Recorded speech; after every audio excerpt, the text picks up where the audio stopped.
আশেপাশে রাস্তাঘাটে দোকানে বাজারে ঘরে অনেক আমার ভাইরা দুনিয়ার বিভিন্ন গল্পের ভিতরে লিপ্ত।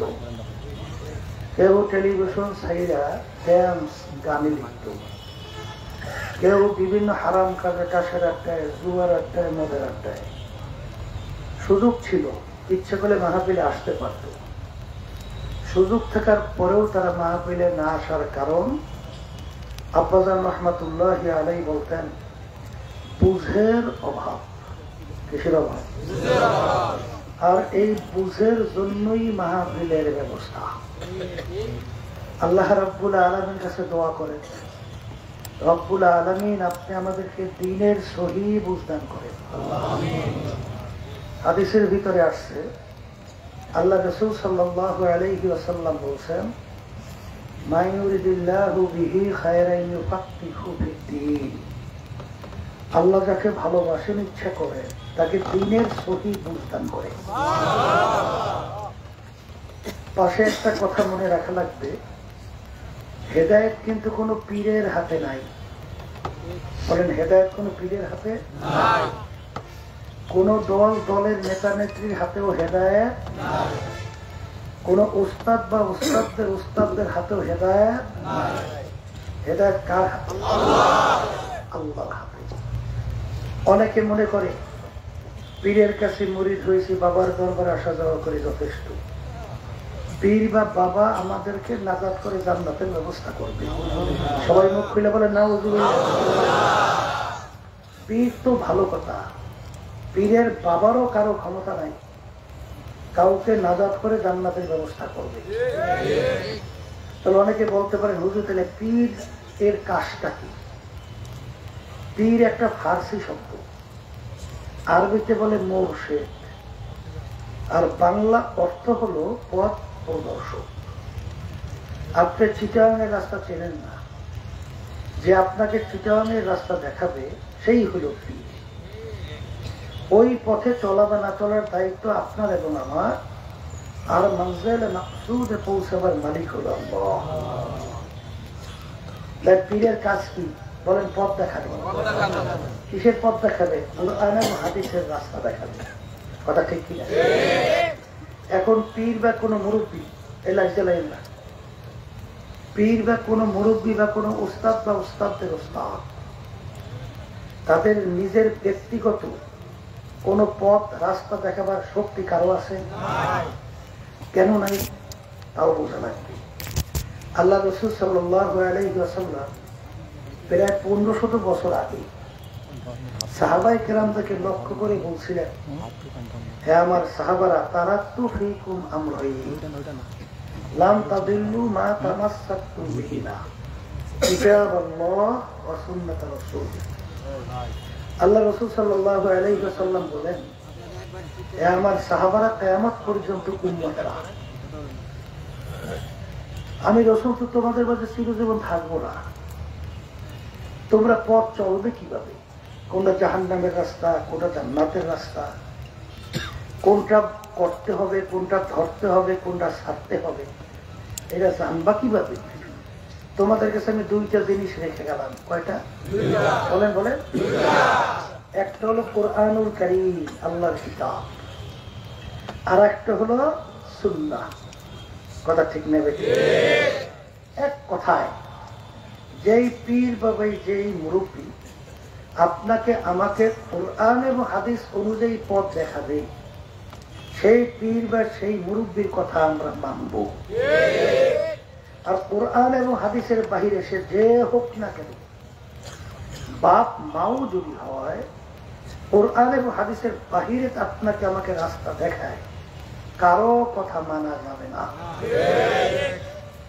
তাহলে পীরের কাজ কি? বলেন, কোরআন এবং হাদিস অনুযায়ী পথ দেখাবে। বলেন, ওই পথে চলা বা না চলার দায়িত্ব আপনার এবং আমার, আর উদ্দেশ্যে পৌঁছবার মালিক কে? কথা ঠিক না?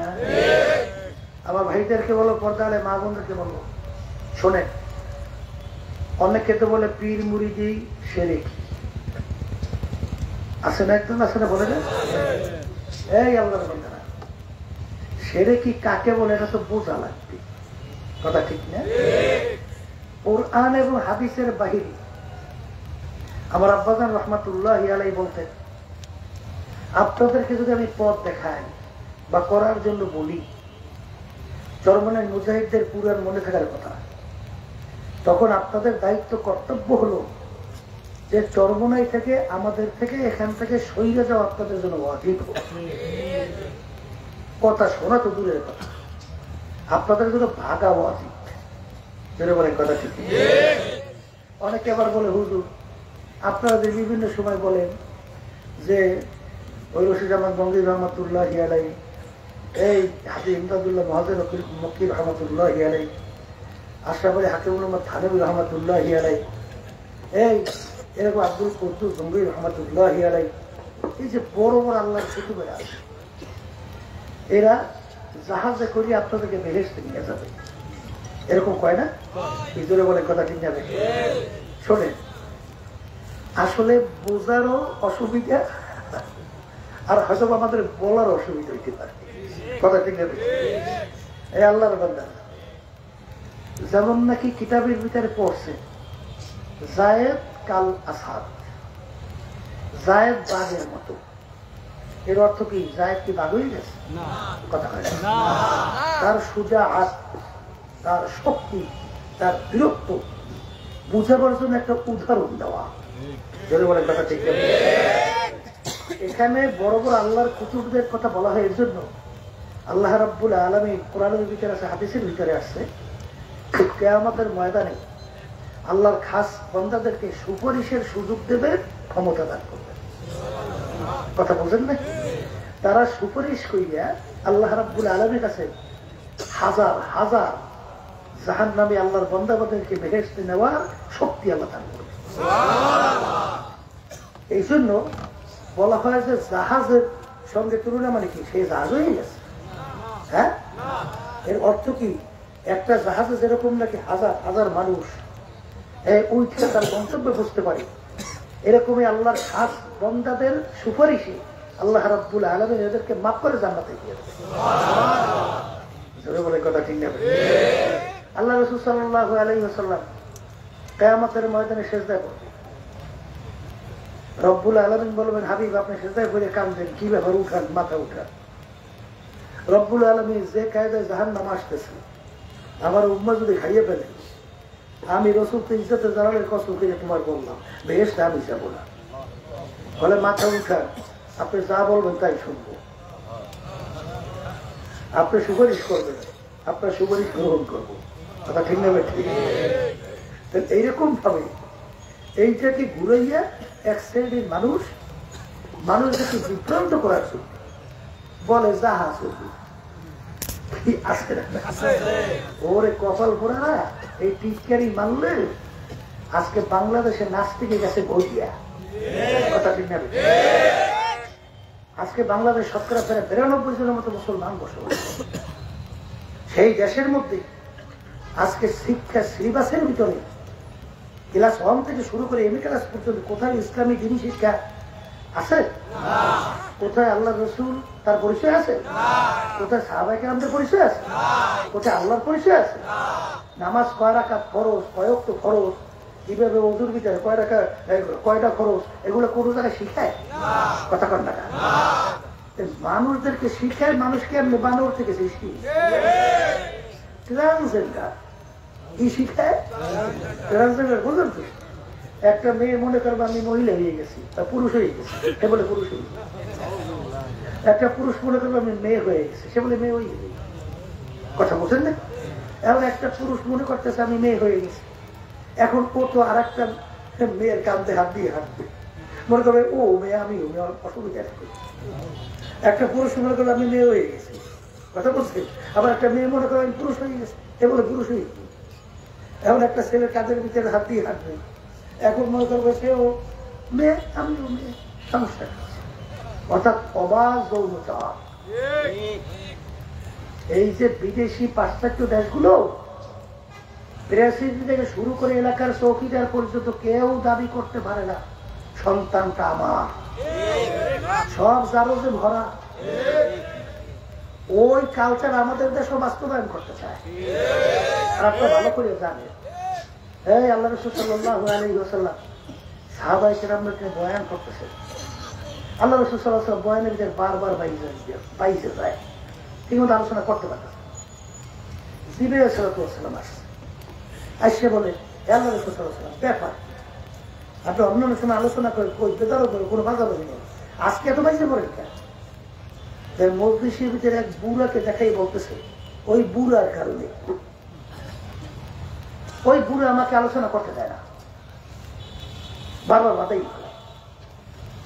জিবরিল আলাইহিস সালাম বলে আল্লাহ রাসূল সাল্লাল্লাহু আলাইহি ওয়াসাল্লাম ওই বুড়োটারে চেনে? বলে না চিনি তো। বলে ওটা একটা জারস। ওটা কি জারস? ব্যাপার কি? এখন এই ঘোষণা হওয়ার পরে এক পর্যায়ে ও যে জারস কেমনে বুঝবে, আর অন্যান্য যে ভবিষ্যৎবাণী করেছে সবই ঠিক হয়েছে, কিন্তু ওদের জারস হ্যাঁ বুঝবে কেন? বাপ ঠিক নেই। এক পর্যায়ের মাকে কায়দা মতো আটকে ধরছে, বলতে হবে আমি কার জন্মে হয়েছি, মানে কেমনে হয়েছি। তখন বলতেছিল তোর বাবা এরকম গেছিল ওই হয়তো বা ব্যবসায়ী বা কোনো কারণে, তখন আমি এইভাবে অবৈধভাবে মেলবাসার মাধ্যমে তুই জন্মগ্রহণ করছি। কথাটা বুঝলেন? এই জন্য দেখবেন যে ওদের মূল টার্গেট হলো জারজের পোটাক বাড়ানো আর সুদ ব্যক্তি ঘরে ঘরে চালু করা। কথা ঠিক, কারণ এই অবৈধরা ধর্মের কথা, দিনের কথা, ইসলামের কথা শুনতে চায় না। কথা ঠিক না? ঠিক। এই জন্য আমার ভাইদেরকে বলো পর্দানে মা বন্ধুরা শুনতেছেন, দেশ যাইতেছে গোড়ায়। আমি আমার বাজানদেরকে বলি আমরা মানুষ, আমাদের ভিতরে ভুল ত্রুটি থাকতে পারে না? আজকে কয় আমরা ফেরেশতা, হ্যাঁ না আমরা নবী? এই নবীদের কাছে আল্লাহ ওহী পাঠায়, আর অন্য কোনো মানুষের কাছে ওহী আসে? হ্যাঁ, এই জন্য আল্লাহ রাসূল সাল্লাল্লাহু আলাইহি ওয়াসাল্লাম কি বলেন? কুল্লুকুম খাত্তাউ, তোমরা সবাই গুনাহগার। আমি বলছি আল্লাহ রাসূল, গুনাহগার ছাড়া কেউ আছে? তাহলে গুনাহ মানে কি? ঠিক না, এইটা তার থেকে প্রকাশ পায়। কথা ঠিক না? ঠিক। তাইলে বেশ ভালো কথা, সবাই আমরা গুনাহগার, গুনাহগার ছাড়া কেউ নাই। তা আমাদের ভুল ত্রুটি থাকতেই পারে। এই জন্য আমরা ঘোষণা করতেছি, আব্বাজান দিয়ে গেছে যে আমাদের ভিতরে কোরআনের হাদিস অনুযায়ী যদি কোনো ভুল থেকে থাকে আপনাদেরকে অনুরোধ করছি যে আল্লাহর রাস্তে কোরআনের হাদিস অনুযায়ী আমাদেরকে ধরাইয়া দেয়। যদি ধরাই দেওয়ার পরে আমরা সংশোধন না হই, কোরআন হাদিস অনুযায়ী প্রমাণিত হয়, তাহলে মনে করতে হবে আমরা গোমরা হয়ে গেছি, আমরা কি ধ্বংস হয়ে গেছি। তখন আমাদের ব্যাপারে শুধু বলা না, মাইক লাগাইয়ে বলবেন বলে কথা। আমরাও তো এরকম বলতেছি, কথা ঠিক না? আমার বাজানদেরকে বলো পর্দালে মা বন্ধুরা শুনতেছে, শোনেন চরমোনাই একটা মিশন বাংলাদেশের ভিতরে ইসলামের পক্ষে কাজ করে না, করে না? করে না? আচ্ছা, চরমোনাইতে মানুষ যাওয়ার পরে নামাজি মানুষগুলো বেনামাজি হয়? আচ্ছা, যেই মানুষগুলো আগে ঘুষ সুদ খাইতো না, চরমোনাই যাওয়ার পরে ঘুষ সুদ খাওয়া শুরু করছে। যেই মানুষগুলো আগে সুন্নাত তরিকার উপরে চলতো, এখন চরমোনাই যাওয়ার পরে এখন সুন্নাত তরিকা ছাড়িয়ে দিচ্ছে। আচ্ছা, যেই মানুষগুলো আগে বিভিন্ন অত্যাচারে, জুলুমের, বিভিন্ন কাজে সন্ত্রাসে লিপ্ত, চরমোনাই যাওয়ার পরে এগুলো ছাড়ছে না? ধর উত্তরবঙ্গে গেছিলাম, সেখানে খুব এলাকার প্রভাবশালী একটা লোক এই এলাকায় আমাদের মাহফিল করতে দেবে না, বুঝছে? তাই আমাদের চরমোনাই কিছু মুজাহিদরা, যেহেতু প্রভাবশালী মানুষ, খুব জ্ঞানী গুণী, তাকে চরমোনাই নেওয়ার জন্য বহু চেষ্টা করছে, বহু দিক পর্যন্ত, কিন্তু সমাজে নিতে পারে নাই। যখন বেশি জ্বালাজালি করতো, চরমোনাই মুজাহিদদেরকে বলতো যে আমার জ্বালাইস না, যে তোরা টাকা নিয়ে তোরা ওই ভাড়া দিয়ে যা, আমার জ্বালাইস না, নিতে পারে না। একবার কায়দা মতো এমন কায়দা আটকেছি, এইবার না চাইয়া পারেনি, গেছে চরমোনাই বলতেন আলহামদুলিল্লাহ। যাওয়ার পরে ওই মাহফিলের কাছে এলাকায় জোর করিয়া তারপর করাইছে যে আমার আগে সে আলোচনা করতেছিল, মাইক বলতেছিল যে আমার এই জীবনে আমি পশ্চিম দিকে ফিরিয়ে সেজদা দেইনি। চরমোনাই মাটিতে যাওয়ার পরে আল্লাহ রাব্বুল আলামিন আমাকে দিনের এমন বুঝ দান করেছে, এখন আল্লাহর ফজল আমার হুশ থাকতে আমি নামাজ সারি না। ভালো হয়েছে না খারাপ হয়েছে? হ্যাঁ, তাহলে চরমনাই গেলে দুষ্ট উঠে তো কেউই না। আচ্ছা, এক সাইডে আমার বাজানরা আছে, শুধু দোষটাই শুধুমাত্র যাই না না যাই না, বুঝছে না বুঝছে, তাহাকে কইলে না কইলে প্রচার করতে থাকে। এটা আমি ব্যক্তি রেজাল্ট করি যে কি হবে, ক্ষতি হবে দিনের মিশনের। কথা ঠিক না? তাই তুমি কি দিনের বন্ধু হইলে না ক্ষতি কেউ? তোমার দায়িত্ব কিছু, দায়িত্ব ছিল আমাদের ভিতরে ভুল হইলে সেটা আলোচনা করা, আলোচনা করে আমাদেরকে সহায় দেওয়া। আমরা যদি কোরআন হাদিস অনুযায়ী প্রমাণ করতে না পারি, তখন আপনারা ঘোষণা করেন যা বলে তা করেন। কিন্তু না করা পর্যন্ত আমাদেরকে মুশরিক বানান কতক্ষণ, এই পীর মুরিদি শিরক করেন কতক্ষণ। তা আল্লাহ রাব্বুল আলামিন যে বলেন আকুনু মা সাদিকিন, তোমরা সাদিকিন বলতে সঙ্গী হও। শোনে হ্যাঁ, যে কোনো সুহবাত, এই সম্পর্ক সংস্পর্শে একটা গুরুত্ব আছে না? আছে, আছে না? এটা বাস্তবতা আছে না? আপনি দেখেন একটা নামাজি মানুষের সঙ্গে আমরা চলাফেরা করি, দেখবেন আপনি নামাজ পড়তেন না, কিন্তু চলতে চলতে দেখবেন একসময় আপনি কিন্তু নামাজ পড়তে আপনার কাছে ভালো লাগবে। কথা বললেন, এ কথা আমি ঠিক করছি না? ঠিক না? সহবাতের একটা গুরুত্ব নেই। ওই শুনছিলাম আব্বাজান রহমতুল্লাহ আলাইহির মুখে, দাদা রহমতুল্লাহ আলাইহি এক মুরিদ যাইয়া বলতেছেন, হুজুর আমার ছেলেটাকে এত কালিমা শিখায়, এত দেখে শিখে, ও সব বাদ দিয়ে খালি করে উলুলুলুলুলুলু, উলুলুলু মানে উলু বল। কথা বলছেন? ওই যে মাগরিবের সময় ওই হিন্দু মহিলারা ওদের ধর্মীয় উলুলু কয় না, ওই বাচ্চা খেলে উলুলু কয়। হুজুর আমি কি করব? বলে আপনি ঘর করছেন কোন জায়গায়? বলে হুজুর হিন্দু বাড়ির পাশে। বলে হিন্দু বাড়ির পাশে করছেন, আপনার বাচ্চা তো উলুলুলু শোনে, সে তো আর দেখে শোনেন, আপনারা শব্দ শোনেন, সে তো যার কারণে ওই বাচ্চা তো উলুলুই করবে। আপনি ওখান থেকে ঘর সরাইয়া যেখান থেকে আল্লাহর জিকির শোনা যায়, যেখান থেকে আযান শোনা যায়, এই যেখানে আল্লাহর ওলিদের সোহবাত পাওয়া যায়, সেখানে নিয়ে ঘর করে। সে ওখান থেকে ঘরে নিয়ে ওই ওই জায়গায় ঘর বানানোর পরে কারণ কিছুদিন পরেই ওই বাচ্চা এখন জিকির করে, লা ইলাহা ইল্লাল্লাহ, লা ইলাহা ইল্লাল্লাহ, লা ইলাহা ইল্লাল্লাহ, মুহাম্মাদুর রাসূলুল্লাহ সাল্লাল্লাহু আলাইহি ওয়াসাল্লাম। সোহবতে সালেহ তোরা সালেহ গুনাদ, সোহবতে তালেহ তোরা তালেহ গুনাদ, মানা সোহবতে বা আউলিয়া বেহতর সদ সালে তোহা বেরিয়া গেলে খুজু এদার হাম্মামে রোজে রসিদাস দাস্তে মাহবুবে বাদাস্তান। মাটির চাকা, তার থেকে ঘেরানো এসেছে গোলাপ ফুলে। চাকাটা জিজ্ঞাসা করে, এ মাটির চাকা, তুই কি কোনো গোলাপ ফুল না কোনো আম্বার না কি সুগন্ধ, তোর থেকে এত সুন্দর সুখ দেন, পরিচয় দে তো। মাটির চাকা উত্তর দেয়, আমি কোনো গোলাপ ফুল না, কোনো মেশ আম্বার, কোনো সুগন্ধি লোক না, আমি মাটির চাকাই। তার তোর থেকে এত সুন্দর ঘেরানো সেখানে?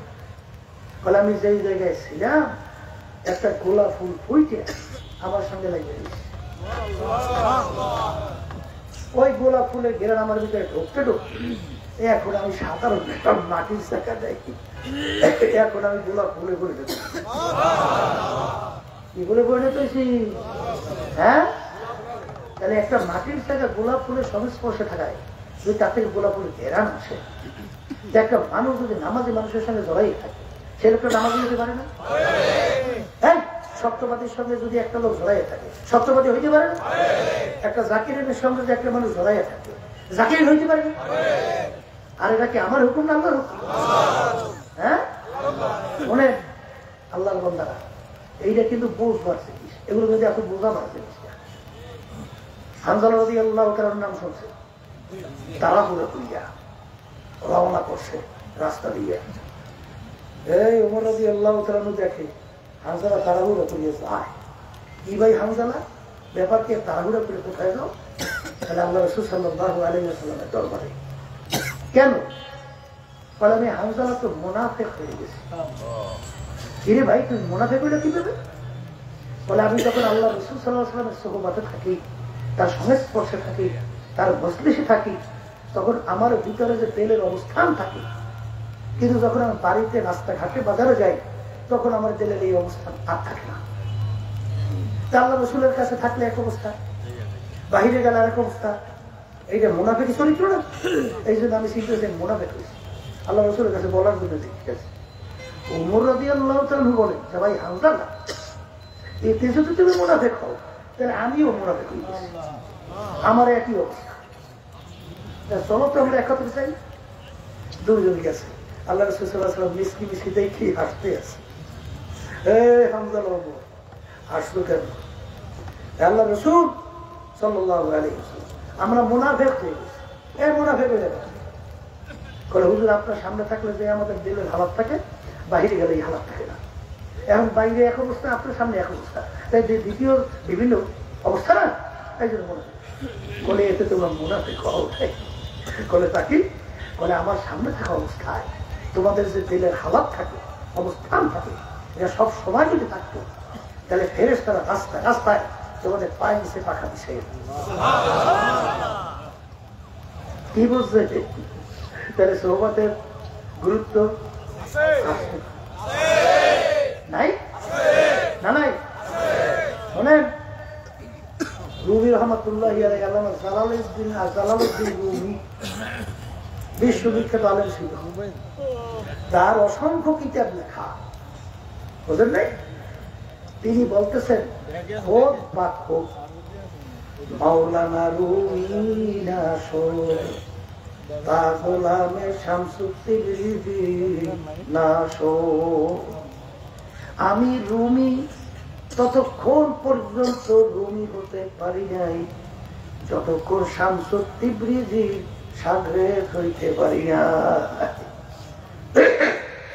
তাহলে কি সোহবতের গুণ আছে না নাই? আছে না নাই? এই যে আমার বাজানদেরকে পর্দালে মা বোন যারা শুনতেছে, শোনেন, বর্তমানে বাংলাদেশের ভিতরে ইসলাম মুসলমানদের কিন্তু দুর্দিন যাইতেছে।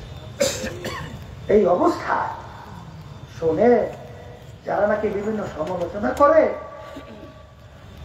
আলী রাদিয়াল্লাহু তাআলা আনহু তার সব দুই সন্তান হাসান হুসাইন রাদিয়াল্লাহু তাআলা আনহুমা, তাদেরকে বলতেছেন বাবা হাসান হুসাইন, নিজের দোষ তালাশ করো, সংশোধন করো, এরপর দেখবা করতে না করতে আর একটা দোষ চলে আসবে, আবার এটা সংশোধন না করতে আর একটা আসবে।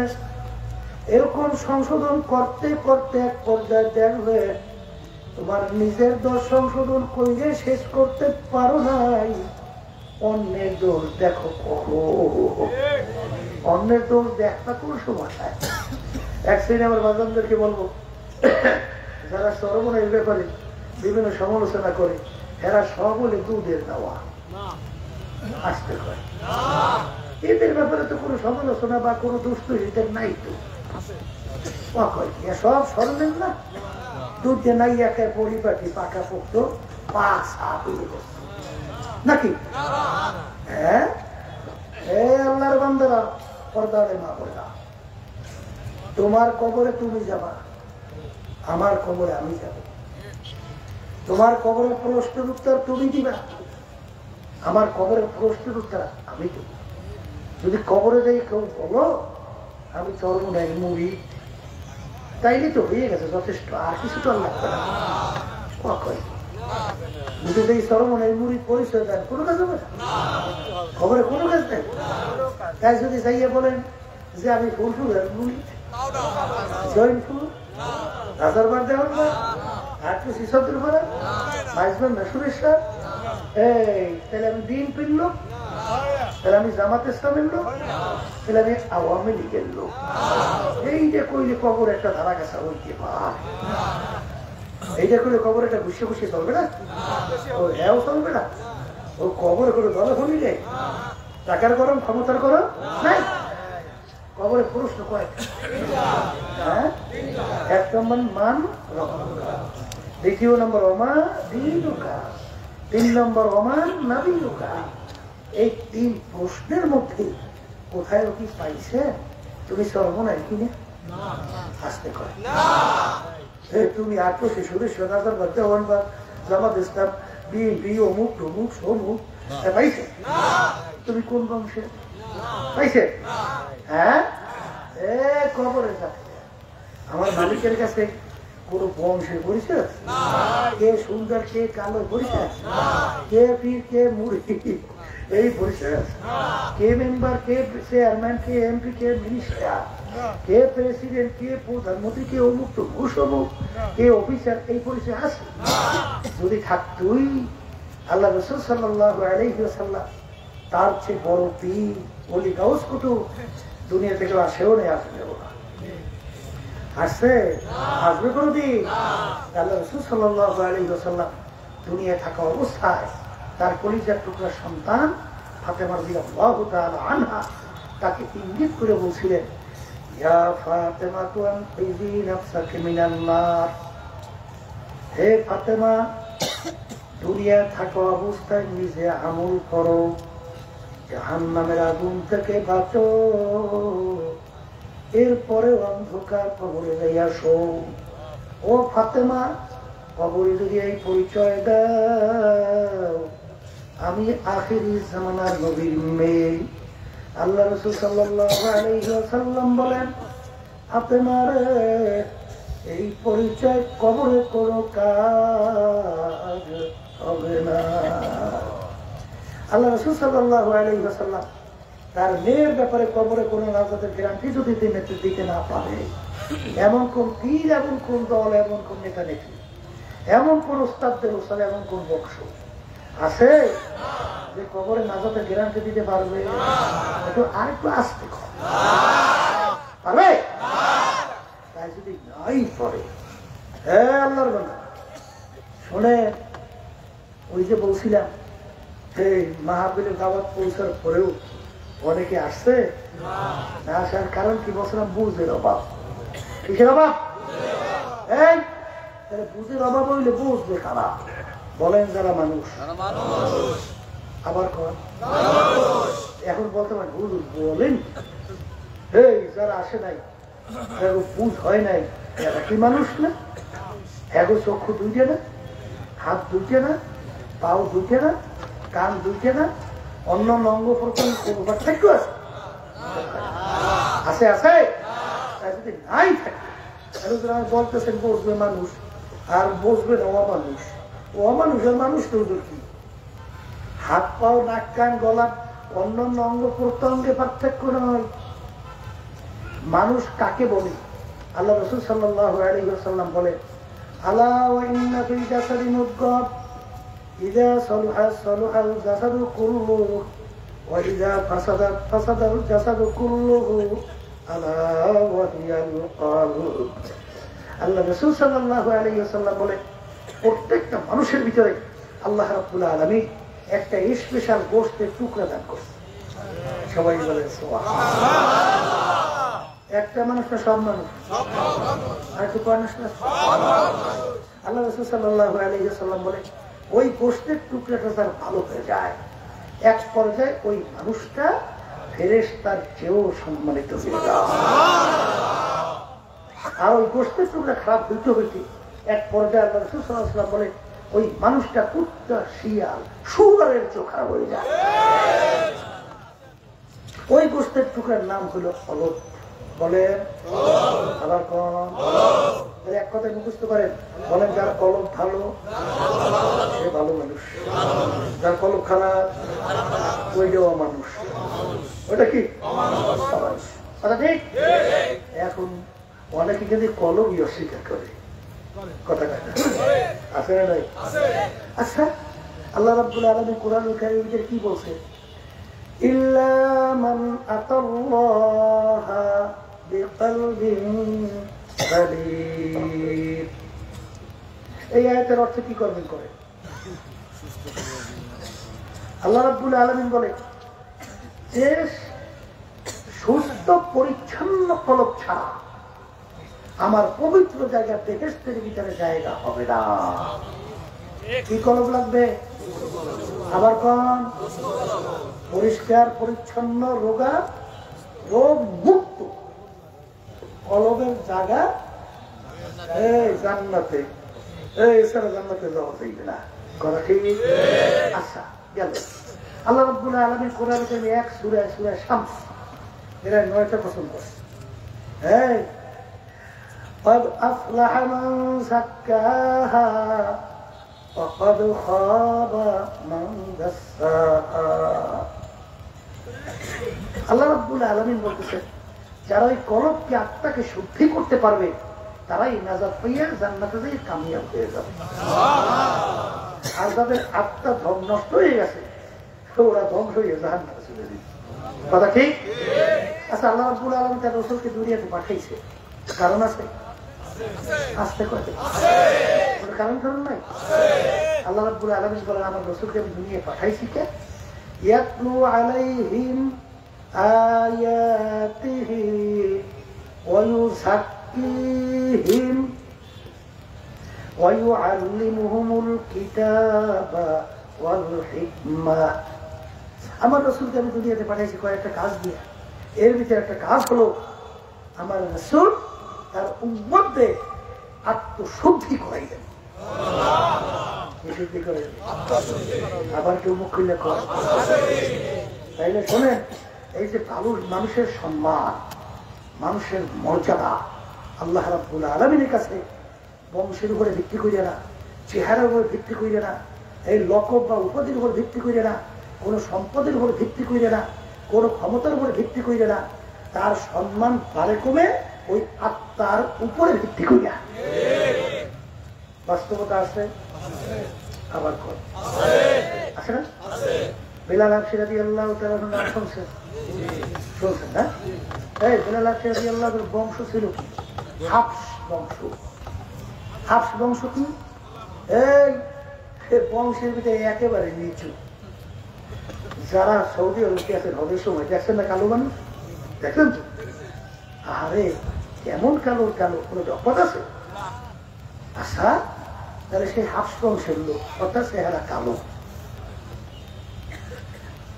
ওদিকে গোলামের ছেলে গোলাম, তার বাপেও ছিল গোলাম, তিনিও কি?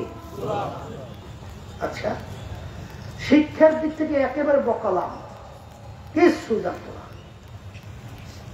এরপরে এই জাবানটা ছিল তোতলা, পয়সার দিক থেকে একেবারে নিচ্ছ, এক পয়সারও মালিক নেই। বাবা গোলাম সেও গোলাম, পয়সা পাই। আচ্ছা এই লোকটার দুনিয়ার গুণের দিক থেকে কি মূল্য আছে? একটু আসতে পারে চেহারা তো একটা মানুষের সমাজের ভিতরে একটা গ্রহণযোগ্যতা ব্যাপার স্যাপার আছে না? নাই চেহারা। আচ্ছা জবানও তোতলা, আর এক দেখায় দেয় শিক্ষা, তাও বলে বকাল, কিছু জানতো না। পয়সার দিক থেকে নিচ্ছ, পয়সার মালিক ওদের গোলামের ছেলে। দুনিয়া কোনো গুণ আছে? কিন্তু আল্লাহ আল্লাহ রসুলের কাছে তার আপনি মুখ চোখ করে হয়ে এই সম্মান আছে, আসতে সম্মান আছে। কোন দিক থেকে? চেহারার দিক থেকে, বংশের দিক থেকে, শিক্ষার দিক থেকে, ক্ষমতার দিক থেকে, সম্পদের দিক থেকে? কোন গুণের কারণে এত সম্মান? ইন্না আকরামাকুম ইনদাল্লাহি আত্তাকুম। আল্লাহ রাব্বুল আলামিন বলে আমার কাছে সম্মানিত ওই আমার বান্দা বান্দি যার অন্তরের ভিতরে কলবের ভিতরে আমার ভয় পয়দা হয়েছে। যার ভিতরে যত বেশি ভয় পয়দা হবে সে আল্লাহর কাছে বেশি সম্মানিত। কথা ঠিক না ভাই? আমি বলছি না আল্লাহ বলছে না? কোরআন সেই অর্থ ভুল হয়েছে, ভুল হয়ে যায়। তাহলে এখানে কোনো বংশের পরিচয় নাই, এখানে সম্পদের কথাও নাই, পীর বা মুরিদ নাকি এই পরিচয়। কেমন সম্মান! আল্লাহ রাসূল সাল্লাল্লাহু আলাইহি ওয়াসাল্লাম সবাই মেরাজে গেছেন, জিবরাইল সাল্লাল্লাহু আলাইহি ওয়াসাল্লাম সাথে বেহেশতের ভিতরে খরমের আওয়াজ পায়। কিসের আওয়াজ? এই ভাই জিবরাইল, বেহেশতের ভিতরে খরমের আওয়াজ কিসের? জিবরাইল সাল্লাল্লাহু আলাইহি ওয়াসাল্লাম বলে, আল্লাহ রাসূল আপনার বেলালের খরমের কথা।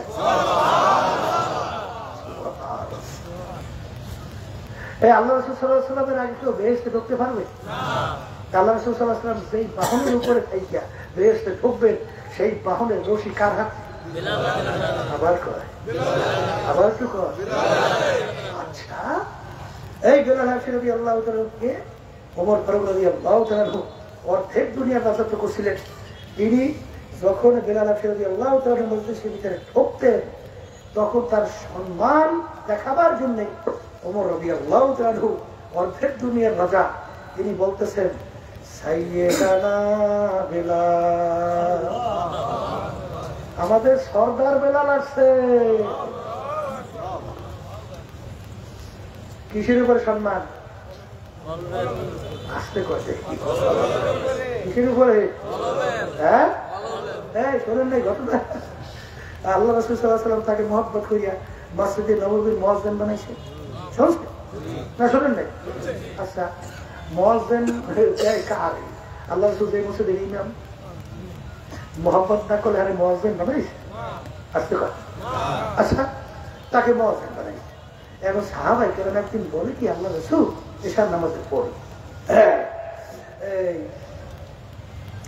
আলোচনা করছে যে যেই মসজিদের ইমাম আপনি, সেই মসজিদে একজন উঁচু শিক্ষিত, বড় বংশের, সুশিক্ষিত, বিভিন্ন জমান একটু ভালো, এইরকম একজন মুয়াজ্জিন নিযুক্ত করলে ভালো হয়। সাহাবায়ে কেরাম সিদ্ধান্ত, আল্লাহ রাসূল সাল্লাল্লাহু আলাইহি ওয়াসাল্লাম কি কই, সাহাবায়ে কেরাম বলছে, এখন এশার নামাজের পর ডাক দিয়ে বলে, বেলাল তুমি আগামী দিন ফজরের আযান আর দিও না, নতুন মুয়াজ্জিন আযান দেবে। ঠিক সিদ্ধান্ত শোনাই গেছে। এই কথা শোনার পরে বেলাল হাবশী রাদিয়াল্লাহু তাআলা দুই চোখ থেকে পানি বাইয়ে বাইয়ে শুরু হয়ে গেছে, যাইতে আছে, আসতে আছে, আর মালিকের আরশের দিকে ফিরে ফিরে ডাক দিয়ে দিয়ে করুণ সুরে ডাক দেয়, হে আমার মালিক, গোলাম যারা গোলাম, তুমি আমাকে বানাইছো, চেহারার দিক থেকে কালো তাও তুমি আমাকে বানাইলা, বংশের দিক থেকে নিচু তাও তো তুমি আমাকে বানাইছো, জবানটা তোতলা তাও তুমি আমাকে বানাইছো, অর্থের দিক থেকে নিচ্ছ, একেবারে শিক্ষার দিক থেকে বকালা, সব বানাইছো তুমি। আর তোমার হাবিবের মসজিদের মুয়াজ্জিনের বরকত থেকে মাহরুম হইলাম আমি। আমার মালিক এই ব্যথা আমি কেমনে সহ্য করব? বেলাল হাবশী রাদিয়াল্লাহু তাআলা কান্দনে মাওলার রহমতের দরিয়া জোশ হয়ে গেছে। পরদিন ফজরের সময় নতুন মুয়াজ্জিন মসজিদে নববীর ভিতরে আযান দেয়। সাহাবায়ে কেরাম খুশিতে খুশিতে মসজিদে আসে। আল্লাহ হাবিব মিম্বারে বসা, সাহাবায়ে কেরামরা বসা। আল্লাহ রাসূল সাল্লাল্লাহু আলাইহি ওয়াসাল্লাম বলেন, একটু অন্ধকার পরিষ্কার হবে, ফজর নামাজ আদায় করব। সময়ের পর সময় যায়, অন্ধকার পরিষ্কার হয় না। আল্লাহ হাবিবের চেহারা মোবারক বিবরণ ব্যাপার কি? জিবরাইল আলাইহিস সালাতু ওয়াস সালাম আসলেন। আল্লাহ রাসূল জিজ্ঞাসা, ভাই জিবরাইল, অন্ধকার কেন পরিষ্কার হয় না? জিবরাইল আলাইহিস সালাতু ওয়াস সালাম বলে, আল্লাহর রাসূল, আপনার মসজিদে আজকে কেন ফজরের আযান হয় নাই? কিসের আযান হয় না? আল্লাহ রাসূল বলেন, ভাই জিবরাইল, তুমি কি বলো? অন্যান্য সময়ের চেয়ে আজকে তো আরো সুন্দরভাবে আযান হয়েছে, তুমি কি বলো আযান হয় নাই? জিবরাইল আলাইহিস সালাতু ওয়াস সালাম বলে, আল্লাহর রাসূল, প্রতিদিন আপনার এই মসজিদের আযান আমার মাওলার আরশ থেকে শোনা যায়। কিন্তু আজকে আপনারা এই মসজিদের আযান আমার মালিকের আরশে পৌঁছে না। তাড়াতাড়ি বেলালকে নিয়ে এসে আযান দেওয়া। বেলাল আযান না দেওয়া পর্যন্ত অন্ধকার পরিষ্কার হবে না। আগে আর আসলে आगा रूह बिलाली ना रही, फलसफा तो रह गया है लेकिन तलकीन गज़ाली ना रही। ए दुनियार पागलार बाबारा पर्दाले मा बोनेरा एखोनो मस्जिदेर माइके मिनारेर भितरे आजान হয়। রাস্তার মোড়ে মোড়ে মসজিদের অভাব নাই, মুয়াজ্জিন আজান দিতে আছে। কিন্তু বেলাল রাদিয়াল্লাহু তাআলা আনহু তার আযানের ভিতরে যে রূহ ছিল সেই রূহ তো এখন আযানের ভিতরে পাওয়া যায় না। বাজার পীর মুরিদ তো চলছে, কিন্তু ইমাম গাজ্জালী রাহমাতুল্লাহি আলাইহি তার পীর মুরিদি, তাদের পীর মুরিদের মধ্যে যে রুহানিয়াত ছিল সেই রুহানিয়াত তো এখন আর পাওয়া যায় না। আমার ভাইদেরকে বলবো, পর্দারে মা বোনদেরকে বলবো, বাজান যারা মানুষ তারা বুঝবে, যাদের কপাল ভালো তারা বুঝবে, যাদের কলব ভালো তারা বুঝবে। আর যাদের কপাল কলবের ভিতরে সুম্মুন বুকমুন উমিয়ুন ফাহুম লা ইয়ারজিউন, যাদের সিনার ভিতরে মোহর পড়িয়া গেছে ওদের কোনদিন ঈমান নসিব হবে না, ওরা কোনদিন বুঝবে না। এই জন্য আমার ভাইদেরকে বলবো, পর্দারে মা বোনদেরকে বলবো, এই মাহফিল বুঝের জন্য যারা মানুষ তারা বুঝবে, আর যারা সুরাতে মানুষ ভিতরটা খারাপ এরা কিন্তু কোনোদিন বুঝবে না। বাজান এই বুঝের জন্য আমি কোরআনুল কারীমের শুরু আয়াত তেলাওয়াত করছি। বাজান যারা মানুষ তারা চিন্তা করবে দুনিয়া সৃষ্টির পরে যত মানুষ আসছিল ছিল আছে, বাজান কত দার্শনিক, কত বৈজ্ঞানিক, কত পান্ডিত বাজান দুনিয়া থেকে বিদায় হয়ে গেল। বাজান কত আবিষ্কার করলো, কত থিওরি দিল, কত ডাক্তার আবিষ্কার করলো, কিন্তু আজ পর্যন্ত কোনো বৈজ্ঞানিক, কোনো দার্শনিক, কোনো পান্ডিত তার দর্শনের ভিতরে, তার আবিষ্কারের মধ্যে, কোন লেখক তার লেখার মধ্যে আজ পর্যন্ত কেউ চ্যালেঞ্জ হিসাবে বলতে পারে নাই আমার লেখার ভিতরে, আমার দর্শনের মধ্যে, আমার আবিষ্কারের ভিতরে কোনো ভুল নাই। এই কবরের যাত্রীরা পারছে, যদি বলেন পারছে। একমাত্র দুনিয়ার ভিতরে একটাই কিতাব যার নাম হলো কোরআনুল কারীম, নাযিল হলো প্রায় 1500 বছর হয়ে গেল।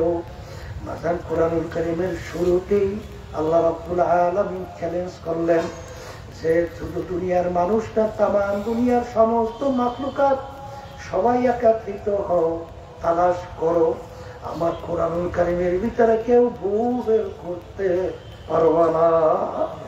এ কবরের যাত্রীরা, আল্লাহর বান্দারা, পর্দার মা বোনেরা, বাজান বিজাতিরা, নাস্তিকের দলেরা, বেঈমানের দলেরা, কাফেরের দলেরা, ইসলাম মুসলমান বিদ্বেষী চক্ররা, তারা কিন্তু চেষ্টা মতো ত্রুটি করে নাই কোরআনুল কারীমের ভিতরে ভুল বের করার জন্য।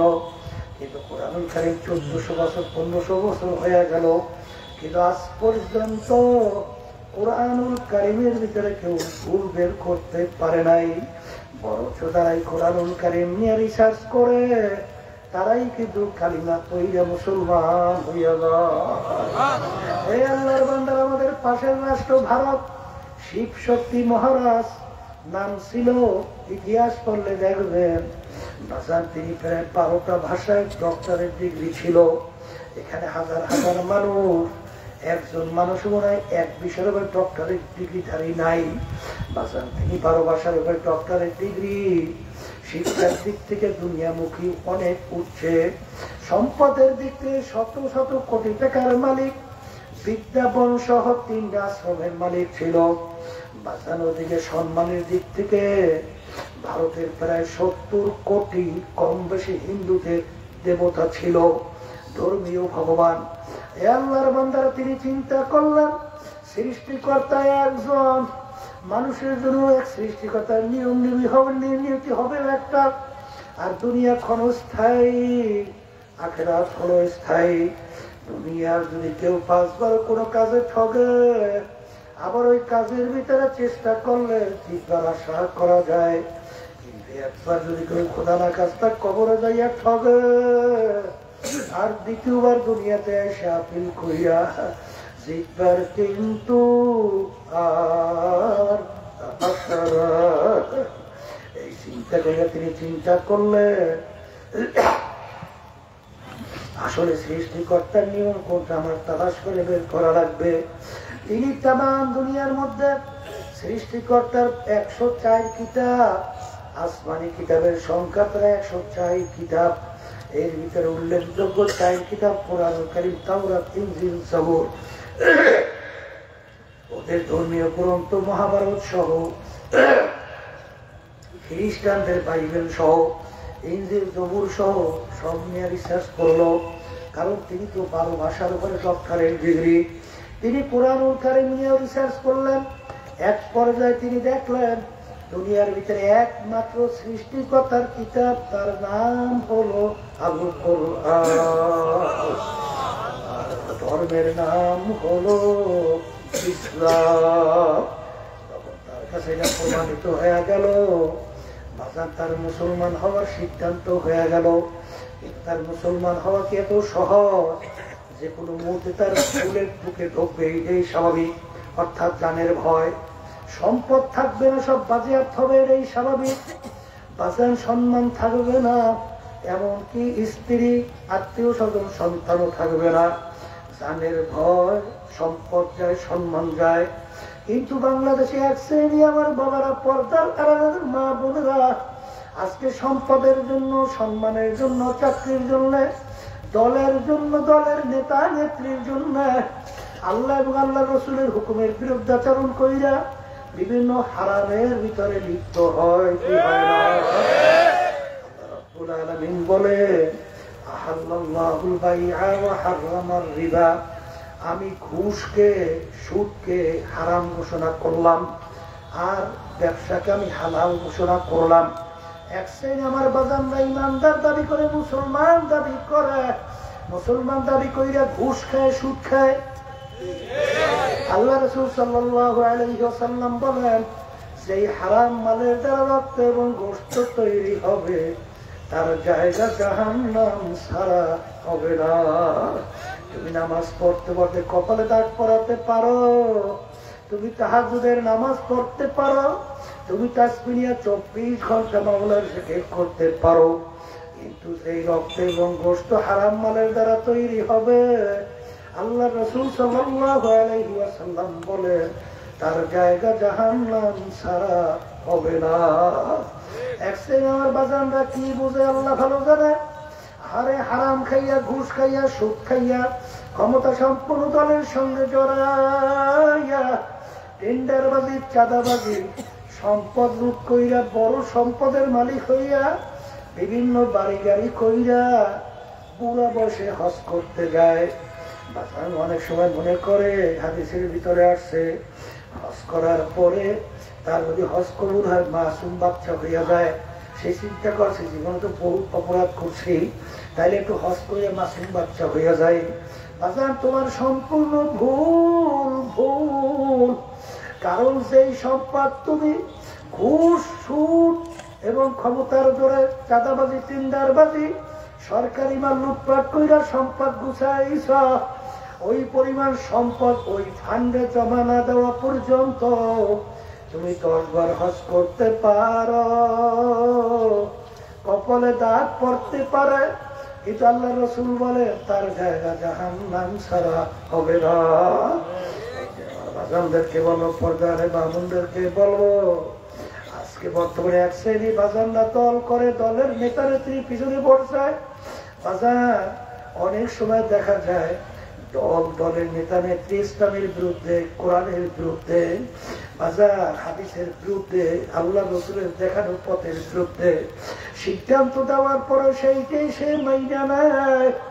এই আল্লাহর বান্দারা ভালো করে জাইনা রাখো, আল্লাহ রাব্বুল আলামিন কোরআনুল কারীমের ভিতরে বলেন ইয়াওমা নাদউ কুল্লা উনাসিন বিইমামিহিম, কিয়ামতের ময়দানে আমার মালিক প্রত্যেকটা মানুষকে তার দলের নেতা নেত্রীর সঙ্গে ডাকবে। তাইকে আমার মালিক বলবেন তোর দলের নেতা নেত্রী যেদিকে যায় ওদের পিছনে পিছনে সেই দিকে চলে যা।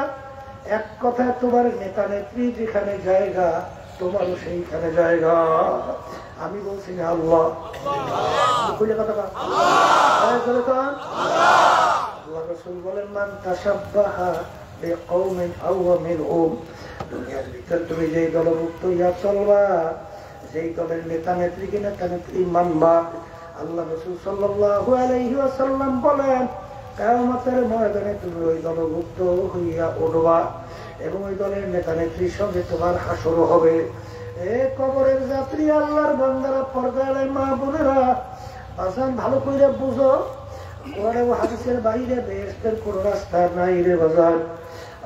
ওলামায়ে কেরাম হক্কানি দেখবা অনেক সময় আলোচনা করার পরে বলেন ওমা আলাইনা ইল্লাল বালাগ, আমাদের দায়িত্ব তোমাদের কাছে পৌঁছানো, মানো বা না মানো এটা বলবা আমার মাওলার সঙ্গে। এই জন্য আমার ভাইদেরকে বলবো, পর্দারে মা বোনদেরকে বলবো, ওই শিব শক্তি মহারাজ তিনি চিন্তা করলেন দুনিয়ার এই শান শওকত সম্পদ ক্ষমতা সম্মান কয়দিন একটু দেখতে না দেখতে শেষ হয়ে গেল। এই সফরে যখন আমি প্রথম বাড়ির থেকে আসলাম গাবখান ব্রিজের গোড়ায় টোলের কাছে, আরে ওখানে দেখি একদিন আগে অ্যাক্সিডেন্ট করে প্রায় 16 জনের মতো মানুষ মারা গেছে।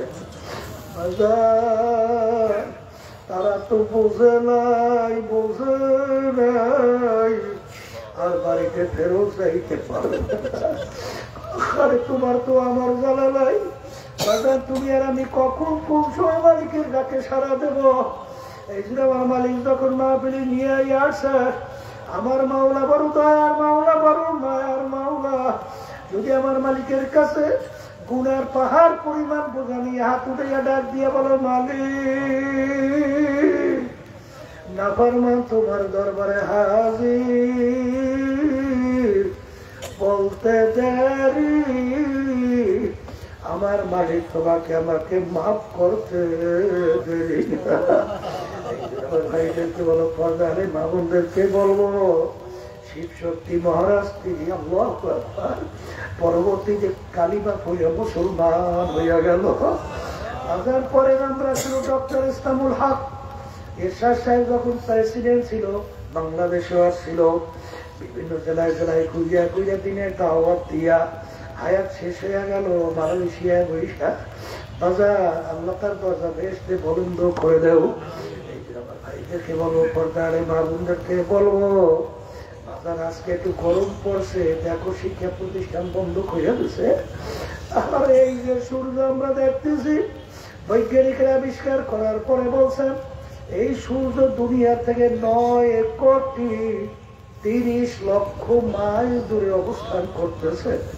9,30,00,000 মাইল দূরে এই সূর্য অবস্থান করতেছে।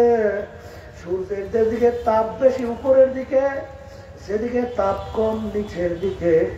9,30,00,000 মাইল দূর থেকে এই গরমের দিনে দুপুরের সময় যখন এই সূর্য তাপ দেওয়া শুরু করে, সূর্যের তাপে তোমার আবার কলিজা শুকিয়ে যায়। বাজার কত মানুষ মারা যায়। ওই সময় যদি টিনের চালে কাউকে 1 ঘন্টা বাইরে রাখা হয়, 1 ঘন্টা পরে মনে হয় জ্যান্ত তালাশ করে পাওয়া যাবে না। কিন্তু এ কবরের যাত্রীরা, আল্লাহ রাসূল সাল্লাল্লাহু আলাইহি ওয়াসাল্লাম বলছেন কিয়ামতের ময়দানে আমার মালিক এই সূর্য 1 হাত বা 1.5 হাত মাথার উপরে আমার মাওলা উপর করে ছাইরা দেবে। আজকাল কিয়ামতের ময়দানে কাজ নাই, ঘর নাই, বাড়ি নাই, পারি নাই, আগুন দাও কোনো জায়গা নাই। আজকাল কিয়ামতের ময়দানটা হবে তামার জমি। সূর্যের তাপে তামার জমিনটা পুইরা লাল চামড়ার মতো হইয়া যাবে,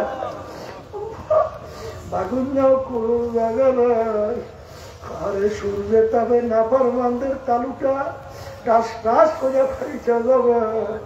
চুলার ভিতরে পাতিলে পানি দিয়ে আগুন দিয়া জাল দিলে ভাজে রোগ টকবক করে উঠাইয়া বাইয়া বাইয়া পড়তে থাকে।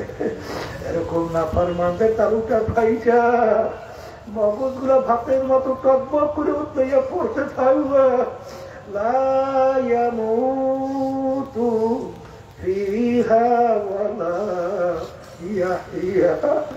বাজান দুনিয়াতে মানুষ কষ্ট সহ্য করতে না পারলে মানুষ মারা যায়, কিন্তু আল্লাহ বলতেছেন মউত তালাশ করে আর কোনদিন পাওয়া যাবে না। এই জন্য আমার ভাইদেরকে বলো, পর্দারে মা বোনদেরকে বলবো, বাজান কোরআনুল কারীম এখন আমাদের মাঝে আছে না নাই? আমার বান্দারা আছে না নাই? চ্যালেঞ্জের আয়াত এখন আছে না নাই? বাজান এখানে তাপ্তাবাগার আছেন, শুধু তাই না, তামাম দুনিয়ার সমস্ত মানুষ, সমস্ত মাখলুকাত একত্রিত হইয়া, সবাই একত্রিত হইয়া পারলে কোরআনুল কারীমের মধ্যে একটা ভুল বের করে দেখাও। বাজান যদি দেখাইতে পারো, আমি আর নামাজ পড়বো না, রোজা রাখবো না, আর সুন্নাত তরিকায় চলবো না, হারাম হালাল তো মিস করে খাবো, চলবো না। কিন্তু বাজান চিন্তা ভাবনা কইরা দেখছি কোরআনুল কারীম কিন্তু সত্য। আর কোরআনুল কারীম যদি সত্য হয়, কোরআনুল কারীমের মধ্যে নাফরমান, এক কথায় ঘুষখোর, সুদখোর, জুলুমবাজ, মিথ্যাবাজ, বেনমাজি, বেপরদায় চলে না, জালেমদের ব্যাপারে আমার মালিক যে আযাব গজবের ঘোষণা দিয়েছে, ওই এক সাইড আযাব সহ্য করার শক্তি দুনিয়ার কোন মানুষের নাই। এই জন্য আমার ভাইদেরকে বলো, পর্দারে মা বোনদেরকে বলো, আমি আপনাদের জন্য দোয়া করি, দোয়া চাই, মালিক যেন আমাদেরকে তার খাস বান্দা বানাইয়া, পর্দারে মা বোনদেরকে খাস বান্দি বানাইয়া, আল্লাহর ভয় কলবে পয়দা কইরা, চোখে পানি দিয়ে আল্লাহর হুকুম অনুযায়ী চইলা, আল্লাহর হাবিবের তরিকা অনুযায়ী চইলা দুনিয়া থেকে বিদায় নিয়ে কবরে যাওয়ার তৌফিক দান করে। আল্লাহুম্মা আমিন। এই ঘরের মেয়ে লোকের হাত উঠাও, গুনার কথা মনে করো, দু চোখের পানি ফালাও, মালিকের দরবারে কান্দ আর মাপ চাও। কান্না না আসে মন কি ধরে একদিন এই ঘরের দরজা দিয়ে নতুন বউ হয়ে উঠছিলেন। কত মেয়ে লোকে শরবত খাওয়াইল, কত মেয়ে লোকে বাতাস করলো, আবার এমন একটা দিন আসবে এই ঘরের দরজা দিয়ে মরা লাশ হইয়া বের হওয়া। ছেলে কান্দে মামা করে, মেয়ে কান্দে মামা করে, জবাব তো আর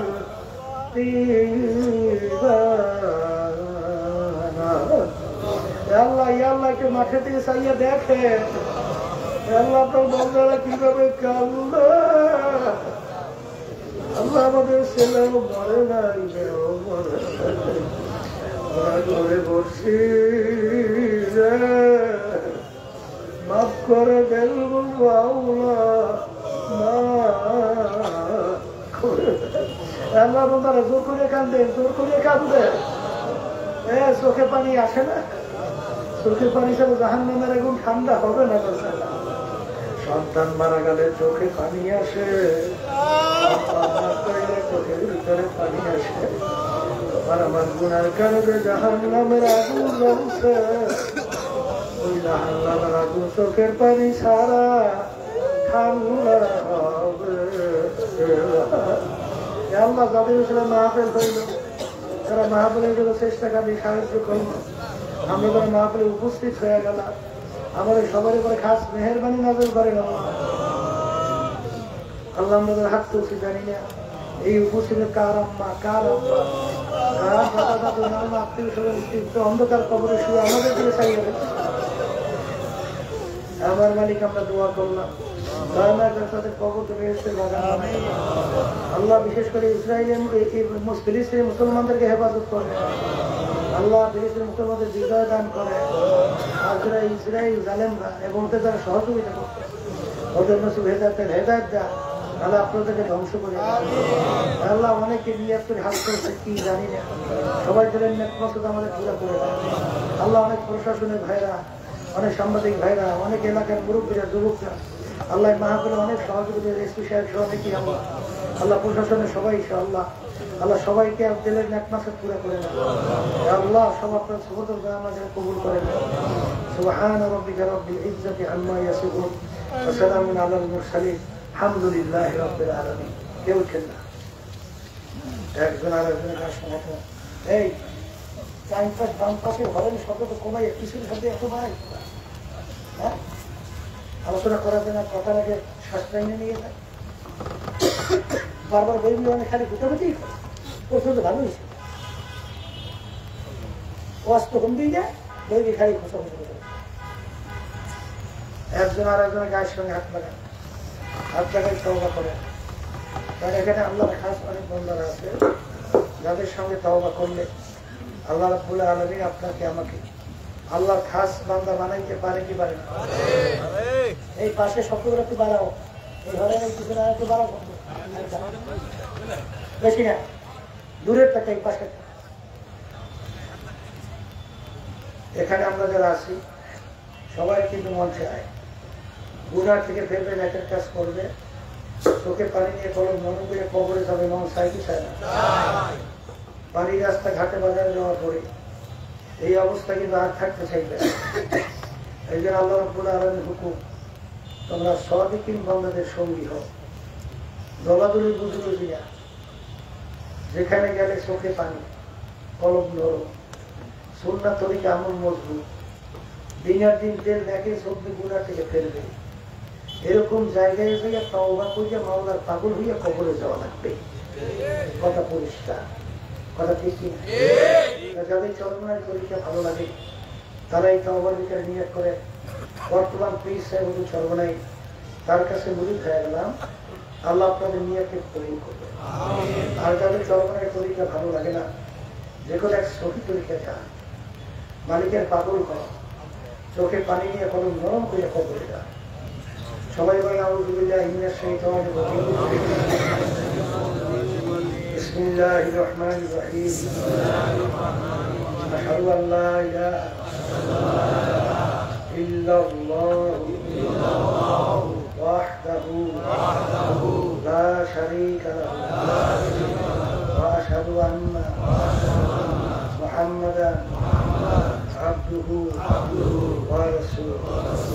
तौबा के हमें सब पूरी बातों से और सब पूरी कामों से आए मेरा अल्लाह इस तौबा को कबूल कर आओ वया के हमें ऊपर तरीका सृष्टिया साबिया आदरिया नक्शबंदिया मुज़द्ददिया सैयद मोहम्मद रज़ाउल करीम के खलीफा मरहूम हज़रत मौलाना सैयद मोहम्मद रज़ाउल करीम साहिब के कामिल अल्लाह इस तरीके नेमतों मेरे नसीब आओ जमात में रसूलुल्लाह सल्लल्लाहु अलैहि वसल्लम मेरे हशर आमीन। শুনে তালা মুসিবতের জন্য দোয়া করে চোখেন এই এত লোক পাইবেন আবার দোয়া করবেন বহু দূরের কথা। দোয়ার আগে কয়েকটা কথা, ডাক্তারের কাছে গেলে হয় না, প্রেসক্রিপশন অনুযায়ী ঔষধ না খাইলে রোগ ভালো আর আশা করা যায় না। আব্বাজান বলতেন মুড়ি তৈরি হয় না, তরিকার 5টা ঔষধ আছে, ঠিক মতো পালন করে দেখো, আল্লাহর রহমতের ভরসা করে বলতে পারি শয়তান এবং নাফস আল্লাহ কুদরতে তোমাদেরকে গুনার কাজের কাছেও নিতে পারবে না।